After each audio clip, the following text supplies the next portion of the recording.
Hello guys, in this video I am going to show you how to narrow down your search if you are interested in reading news on Reddit. But first, I just want to mention, don't forget to subscribe to my channel, because at 10,000 subscribers I am going to show you my whole YouTube revenue statistics and growth strategy, how to make money online. So let's jump into it. First of all, open the application on your phone, then tap on the home icon down below, which is the first option.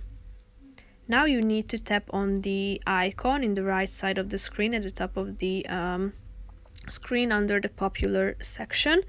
Now you are ready to pick news topics.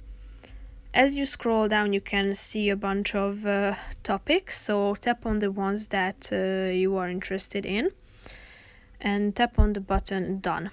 So now you will see all the news that you have selected, and your news topics have been updated, so you are ready to surf on Reddit through these news. So that's pretty much it for this video. I hope you found it helpful. If you did, consider subscribing to my channel, and see you in the next video. Bye bye.